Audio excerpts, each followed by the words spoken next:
সম্মুখে বয়ান পেশ করবেন প্রখ্যাত আলেম দ্বীন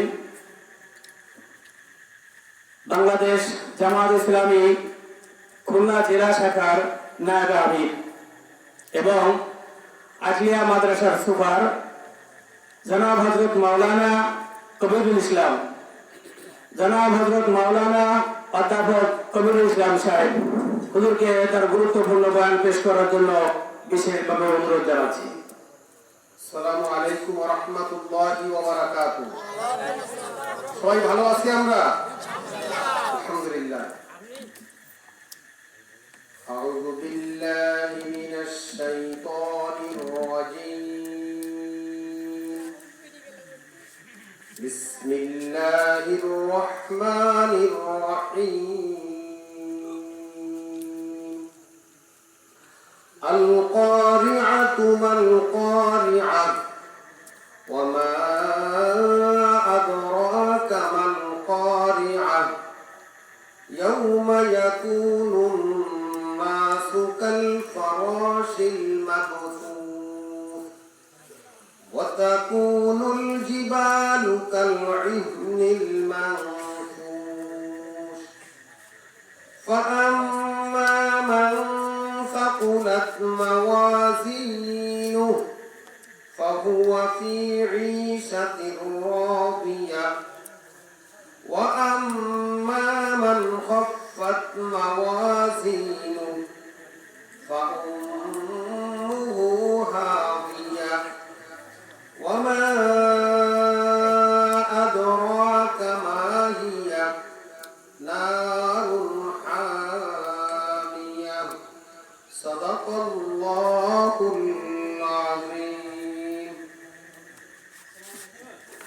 কুমিল্লা পূর্বপাড়া জামে মসজিদের উদ্যোগে আয়োজিত বার্ষিক আজকের ওয়াজ মাহফিলের সম্মানিত সভাপতি সারদাদা শাফিয়া মাদ্রাসার সুযোগ্য মুহতামিম জনাব হযরত মাওলানা মফিজুল ইসলাম সাহেব, আজকের এই মহতী মাহফিলের প্রধান বক্তা ইমাম ও খতিব আইনতা বাজার জামে মসজিদ ঢাকা জনাব হাফেজ মাওলানা মুফতি আজমল নাবিল সাহেব হাফিজাহুল্লাহ। প্রধান অতিথি হিসেবে আলোচনা পেশ করবেন জনাব হযরত মাওলানা আলহাজ আব্দুস সালাম জাহিদি সাহেব। সম্মানিত আমন্ত্রিত উলামায়ে কিরাম, দিনদার ইমানদার ভাইরা, যুবক ভাইরা, পর্দার অন্তরালের মা ও বোনেরা, আল্লাহ শুকরিয়া যে আমরা এই শীতের রজনীতে আলোকোজ্জ্বল এই পরিবেশে দিনই এই মজলিসে আমরা আসতে পেরেছি, বসতে পেরেছি। শুকরিয়া আদায় করছি আলহামদুলিল্লাহ। সবাই একটু নড়ে চড়ে না বসলে তো জুমার রাত খুবই ফজিলাতের রাত, একেবারে মরা মানুষের মতো আমরা থাকবো না। আমি আপনাদের সামনে আল কুরআনুল কারীমের আমপাড়ার সূরা, কোন সূরা? সূরাটার নাম কি? আল কারিয়া। সূরাটার নাম কি? আল কারিয়া।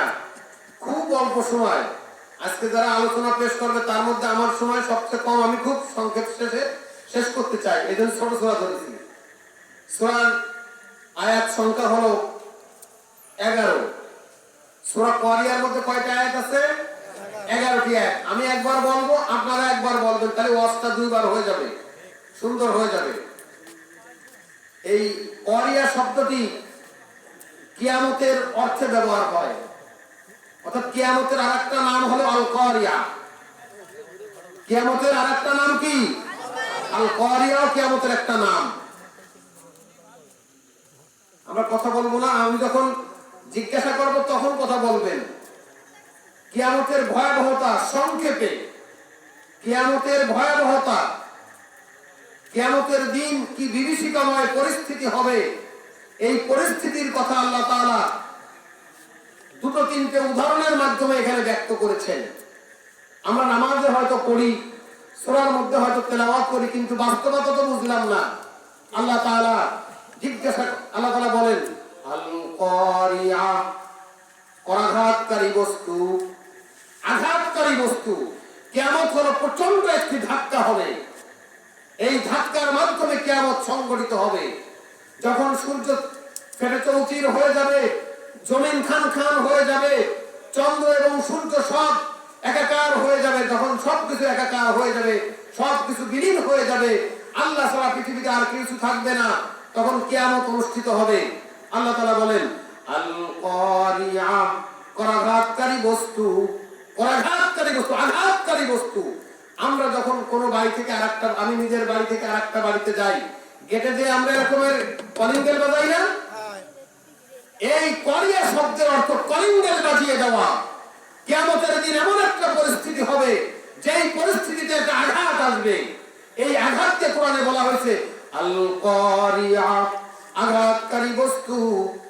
যখন দুনিয়াতে কোনো বাড়িতে কোনো মানুষ যায়, কলিং বেলটা টিপে দেয়, 2-3 বার টিপে দেয়, সাথে সাথে বাড়ির লোকরা মনে করে বাহির থেকে কোনো আগন্তুক ব্যক্তি অথবা বাড়ির কোনো মানুষ এসেছে, তাড়াতাড়ি গেটটা খুলে দিতে হবে। ব্যাপারটা তাই কিনা? কিয়ামতের এমন একটা বিভীষিকাময় পরিস্থিতি তৈরি হবে।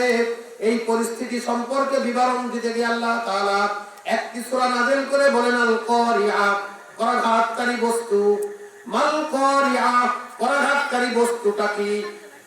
আমরা কোন গুরুত্বপূর্ণ বিষয় বলার জন্য 1 2 3, আগে ছোটকালে যখন আপনারা নদীর কিনারা যেতেন, শীতকাল হতো, গোসল করতে নামতে ভয় করত, তখন এক সময় বলতো 1 2 3। এই 3 বললে সবাই কি করে? লাফায় পড়তো। তো আল্লাহ তাআলা 3 বার এই কারিয়া শব্দ এখানে ব্যবহার করেছেন গুরুত্ব বোঝানোর জন্য কিয়ামতে, অর্থাৎ কিয়ামত অবশ্যই অবশ্যই সংঘটিত হবে। তাই আল্লাহ তাআলা বলেন আল কারিয়া, করাঘাতকারী বস্তু। মাল কারিয়া, করাঘাতকারী বস্তু কি?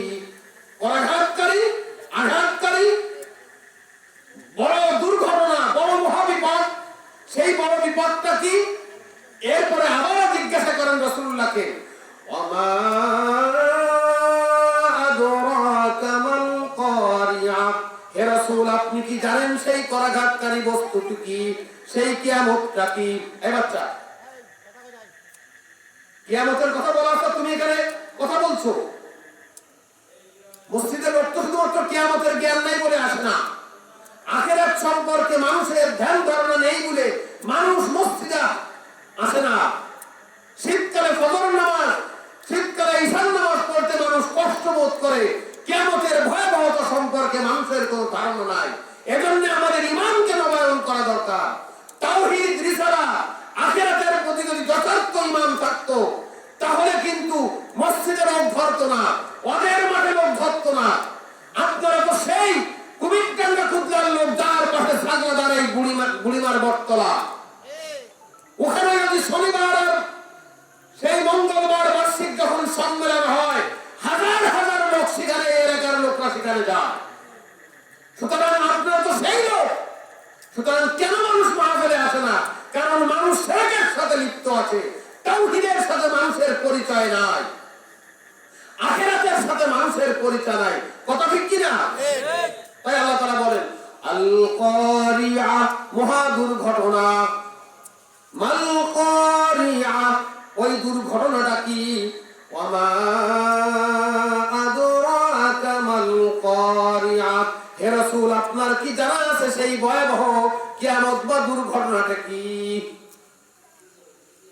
3 বার বলে এবং শেষবার রাসূলকে উদ্দেশ্য করে, উম্মতকে উদ্দেশ্য করে আল্লাহ বলে, তুমি কি জানো সেই মহা দুর্ঘটনাটা কেমন হবে, সেই দিনের রূপরেখাটা কেমন হবে? এটা তোমরা যদি বুঝতে, আল্লাহ তাআলা বলেন ইয়াউমা ইয়াকুনুন নাসু কাল ফারাশিল মাবসুস। ইয়াউমা ইয়াকুনুন নাস, সেদিন পৃথিবীর সমস্ত মানুষ হয়ে যাবে কাল ফারাশিল মাবসুস, বিক্ষিপ্ত পোকার মতো। আগুনের পাশে যেমন বিক্ষিপ্তভাবে পোকা উঠতে থাকে, কিয়ামতের দিন প্রত্যেকটি মানুষ বিক্ষিপ্ত পোকার মতো এদিক ওদিক ঘুরতে থাকবে। কিয়ামতের ভয়াবহতা এত প্রচন্ড হবে, এত অসহনীয় হবে, মানুষগুলো বিক্ষিপ্ত পোকার মতো, পোকাগুলো যেভাবে আলোর পিছনে ছুটতে থাকে, দেখেন না, ফড়িংগুলো যেভাবে ছুটতে থাকে, ওরকম মানুষগুলো পঙ্গপালের মতো, সমস্ত মানুষগুলো সব কি করবে? পঙ্গপালের মতো হয়ে যাবে কিয়ামতের দিন। দিক বিদিক শূন্য হয়ে মানুষ ইয়ানাফসি করতে থাকবে, হায়াফসোস করতে থাকবে। মানুষকে তুলনা করা হবে কিসের সাথে? বিক্ষিপ্ত পোকার সাথে।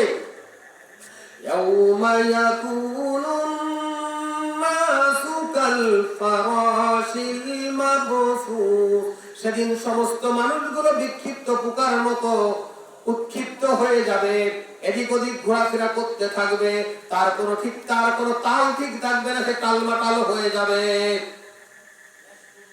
ওয়াতাকুনুল জিবালু কালঈনিল মানফুস, আর পৃথিবীর সবচেয়ে শক্তিধর যে পাহাড়গুলো আছে, যে পাহাড়গুলোর কারণে পৃথিবী আজকে স্থির আছে, ওই পাহাড়গুলো সেদিন ধুনিত তুলার মতো উঠতে থাকবে। ভয়ের মতো বোঝেন?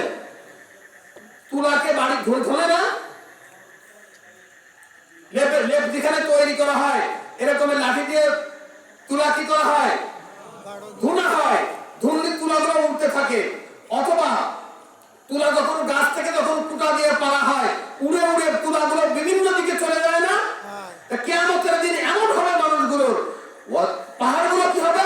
ওয়াতাকুনুল জিবালু কালঈনিল মানফুস, যে পাহাড় আজকে পৃথিবীকে স্থির করে রেখেছে পেরেকের মতো, পাহাড়গুলো দিয়ে পৃথিবীকে পেরেকের মতো স্থির করে রাখা হয়েছে, ওই পাহাড়গুলো সেদিন সব খসে পড়ে যাবে এবং ধুলিত তুলার মতো আকাশে বাতাসে পাহাড়গুলো উঠতে থাকবে। পাহাড়গুলো সব কি করতে থাকবে? তুলার মতো, ধুলিত তুলার মতো উঠতে থাকবে। কোথায় আছে কথা? সূরা কারিয়ার মধ্যে আছে। কি বলছে আল্লাহ তাআলা? ওয়াতাকুনুল জিবাল, সবাই পড়েন, ওয়াতাকুনুল জিবাল, পাহাড়গুলো সব হয়ে যাবে কালঈনিল মানফুস, ধুনিত তুলার মতো উঠতে থাকবে। ধুনার সময় তুলাগুলো যেমন আকাশে বাতাসে উড়ে উড়ে কিছু যায়, সেদিন সমস্ত পাহাড়গুলো আকাশে বাতাসে উড়তে থাকবে। সেই ভয়াবহতা কি আমরা অনুধাবন করতে পারি না? আল্লাহ তাআলা বলেন, এরকম তো পরিস্থিতি হবে, মানুষগুলো বিক্ষিপ্ত পোকার মতো হবে, পাহাড়গুলো ধুনিত তুলার মতো উঠতে থাকবে। এই সময় কে ভালো হবে আর কে মন্দ হবে উল্লেখ করছেন আল্লাহ তাআলা। ফাআম্মা মান সাকুলাত মাওয়াজিনু, এই সময় কেবলমাত্র ওই সমস্ত মানুষগুলো কামিয়াব হবে, সফল কাম লাভ করবে, যাদের আমলের ওজন, যাদের ওজন কেবলমাত্র ভারী হবে, যাদের আমল নামায় ওজনের দিকটা ভারী হবে, তারাই কেবল সফল কাম হবে। কিয়ামতের দিন সমস্ত মানুষ যখন পোকার মতো বিক্ষিপ্ত চলতে থাকবে আর পাহাড়গুলো যখন ধুনিত তুলার মতো উঠবে, এই সময় আমরা ছটফট করতে থাকবো, কারা ভালো হবে? ফাআম্মা মান সাকুলাত মাওয়াজিনু, মিজানে যার আমলের পাল্লাটা ভারী হবে, যে দুনিয়ার হায়াতে জিন্দেগিতে শিরকের কোনো গন্ধ তারা গায়ে লাগাই নাই, বরং তাওহীদের সালাত আখিরাতের পর উজ্জীবিত হয়ে ভালো আমল করেছে। ইন্নাল্লাযীনা আমানু ওয়া আমিলুস সালিহাত, যারা ঈমান এনেছে, নেক কাজ করেছে, ওয়া তাওয়াসাউ বিল হক, হকের দাওয়াত দিয়েছে, সত্যের পথে অবস্থান করেছে, ওয়া তাওয়াসাউ বিস সবর, সবরের হকের দাওয়াত দিতে গিয়ে যখন বাধা এসেছে, জুলুম এসেছে, সে সময় অম্লান বদনে সহ্য করেছে, শাহাদাত বরণ করেছে, ফাঁসির মঞ্চে গিয়েছে, জেল জুলুম হুলিয়া খেটেছে, তাদের আমল যদি ভারী হয়ে যায়, ফাহুয়া ফি ঈশাতির রাদিয়া, কিয়ামতের দিন তারা আনন্দে থাকবে, সন্তুষ্ট চিত্তে থাকবে। তাহলে কিয়ামতের দিন ভয়াবহতা বুঝতে পেরেছি। যাদের আমল নামা ভালো, তারা কেবল ভালো থাকবে, তারা বিক্ষিপ্ত পোকার মতো উড়বে না, তারা আল্লাহ তাআলার রিজামন্দি হাসিল করবে। তাহলে আমাদেরকে আল্লাহ তাআলার রিজামন্দি হাসিল করা দরকার নাকি পোকার মতো উঠতে থাকবে? আর পোকার মতো কারা উড়বে? ওয়া আম্মা মান খাফফাত মাওয়াজিনু, আর যার আমলের পাল্লাটা হালকা হবে, ওর নিচে চলে যাবে, আর আমলটা কি হবে? এরকমের উঠে যাবে, পাল্লাটা খুব হালকা হবে। আল্লাহ তাআলা বলেন, ফাউম্মুহু হাবিয়া, তার মা হবে হাবিয়া, তার আশ্রয়স্থল হবে, আমরা বলি হাবিয়া দোজখ, দোজখের মধ্যে যে স্তর আছে, সবচেয়ে নিকৃষ্ট এবং ভয়াবহ আযাবের জায়গা হলো হাবিয়া। যার আমল কম হবে সে যাবে কোথায়? হাবিয়া নামক স্থানে যাবে। হাবিয়াটা কি জিনিস? আল্লাহ তাআলা রাসূলকে বলেন, ওয়া মা আদরাকা মা হিয়া, হে রাসূল আপনি এবং আপনার উম্মত কি জানে হাবিয়াটা কি জিনিস? হাবিয়া আমরা কাছে হাবিয়া বলে গেলাম। আল্লাহ তাআলা জিজ্ঞাসা করেন রাসূলের কাছে, ওমা আদরাকা মা হিয়া, হে রাসূল আপনি কি জানেন হাবিয়াটা কি? বড় গর্ত, নারুন হামিয়া, জ্বলন্ত আগুনের গর্তকে বলা হয় হাবিয়া। বিশাল আগুনের গর্ত, দাউ দাউ করে যে আগুনের প্রজ্বলিত যে গর্ত আছে, এই গর্তের নাম হলো হাবিয়া। আল্লাহ তাআলা আমাদের সবাইকে এই হাবিয়া থেকে হেফাজত বড় করুন, সবাই বলেন আমিন। সম্মানিত ভাইরা, আমাদের সামনে এক ভয়াবহ হাবিয়া অবস্থান করছে, এক ভয়াবহ আগুনের কুণ্ডলী অবস্থান করছে। এখান থেকে বাঁচার এবং পরিত্রাণ পাওয়ার একমাত্র উপায় হলো আল্লাহ বলেন, ইন্নাল ইনসানা লাফি খুসর, সমস্ত মানুষ ক্ষতির মধ্যে নিমজ্জিত, সমস্ত মানুষ ধ্বংসের মধ্যে নিমজ্জিত, সমস্ত মানুষ ভয়াবহতার মধ্যে নিমজ্জিত। শুধুমাত্র চারটি কাজ যারা করবে তারা হাবিয়া থেকে বাঁচতে পারবে। কয়টি কাজ? ইল্লাল, সবাই পড়বেন, ইল্লাল্লাযীনা আমানু ওয়া আমিলুস সালিহাত ওয়া তাওয়াসাউ বিল হাক্কি ওয়া তাওয়াসাউ বিস সাবর, যারা ঈমান এনেছে, নেক কাজ করেছে, হকের দাওয়াত দিয়েছে এবং হকের দাওয়াত দিতে গিয়ে বাধার সম্মুখীন হলে তারা দাওয়াত থেকে তারা সরে যায়নি, নড়ে যায়নি, বরং তারা এই দাওয়াতের পর অটল অবিচল ছিল। এই চারটি কাজ যারা করবে তারা কোথায় যাবে? উলাইকা আসহাবুল জান্নাহ, তারাই হবে জান্নাতের অধিবাসী। তো আমরা কি জান্নাতের অধিবাসী হতে চাই? হতে চাই? এত আস্তে আওয়াজ, আমরা কি জান্নাতের অধিবাসী হতে চাই? তাহলে আমাদেরকে কয়টি কাজ করতে হবে? সূরাতুল আসরে বর্ণিত যে চারটি কাজের কথা আল্লাহ তাআলা বলেছে, এই চারটি কাজকে আমাদের আমলি জিন্দেগিতে, হায়াতে জিন্দেগিতে আমাদের বাস্তব রূপায়ণ করে যেতে হবে। কিন্তু হকের জবাব দিতে গিয়ে কোন জায়গায় একটু বাধা আসলে আমরা চুপসে যাই।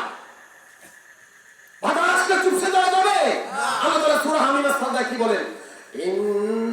ইন্নাল্লাযীনা ক্বালু রাব্বুনাল্লাহু সুম্মা ইসতাকামু তাতানাজ্জালু আলাইহিমুল মালাইকা, নিশ্চয় যারা বলেছে আল্লাহ তাআলা আমার রব, ঈমান তো তাই আল্লাহই আমার রব, এই কথা যারা বলেছে, এই কথা বলার পর আর কোনো দিকে তাকায় নাই, সম্মুখ করে শুধু ঈমানের সাথে আমলের জিন্দেগিতে তারা সামনে এগোয়েছে, কখনো তারা ডান বামে তাকানোর পরোয়া করেনি। ডানের থেকে যে আঘাত আসুক, বামের থেকে যে আঘাত আসুক, সামনের থেকে যে আঘাত আসুক, কোন আঘাতকে তারা পরোয়া না করে কেবলমাত্র সামনের দিকে ছুটেছে। সুম্মা ইসতাকামু, ইস্তেকামত করেছে, স্থির থেকেছে ঈমানের উপর, আমলের উপরে। কি হবে তাদের? তাতানাজ্জালু আলাইহিমুল মালাইকা, তাদের মৃত্যুর সময় এবং দুনিয়াতে যখন কোনো বিপদ আপদ আসে তাদের উপর আল্লাহর পক্ষ থেকে ফেরেশতাগণ নাযিল হন। সুবহানাল্লাহ। আমার একটা শব্দ কোরআনে আয়াতের বাইরে বলা দরকার হবে না, নামাজ পড়তে যে আলহামদুলিল্লাহ। তাহলে ঈমানের পরে যারা অনড় থাকবে, অবিচল থাকবে, আমলে সওয়াল যারা করতে থাকবে, হকের দাওয়াত যারা দিতে থাকবে, সবর যারা করবে, আল্লাহ তাআলা কি বলেন? তাতানাজ্জালু আলাইহিমুল মালাইকা, তাদের উপর আল্লাহর পক্ষ থেকে ফেরেশতাগণ দলে দলে নাযিল হতে থাকেন। সুবহানাল্লাহ। আর কি বলে ফেরেশতারা এসে? আল্লাহ তাখাফু ওয়া লা তাহজানু, তোমাদের কোনো ভয় নাই, তোমাদের কোনো চিন্তা নাই। ওয়া আবশিরু বিল জান্নাহ, তোমাদের জন্য জান্নাতের শুভ সংবাদ। আর একদিকে হাবিয়া, আগুনের গর্ত, দাউ দাউ করা প্রজ্বলিত জাহান্নাম, আর ঈমানের পরে অটল অনড় থাকলে আল্লাহ তাআলার পক্ষ থেকে জান্নাতুল ফেরদাউসের শুভ সংবাদ দান করা হয়েছে। তাহলে আমরা এখন কোন দিকে যাব? জান্নাতের দিকে যাব না আমরা হাবিয়া জাহান্নামের দিকে যাব? জান্নাতের দিকে যাব। ওয়াজ মাহফিলের আয়োজন করা হয়, আমরা যাতে হাবিয়ার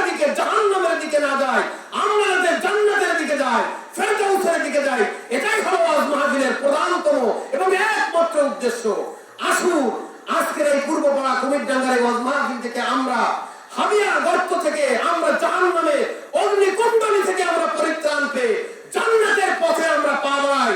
এ পথে আমরা আমাদের আমলের জিন্দেগিকে আমরা দুরুস্ত করি, বাধার প্রাচীরকে কান কান করে দিয়ে মন্দিরে মাকসুদ তথা জান্নাতে যাওয়ার জন্য আমরা দৃঢ় সংকল্পবদ্ধ হই। রাজি আছেন ইনশাআল্লাহ? লিল্লাহি তাকবীর, লিল্লাহি তাকবীর।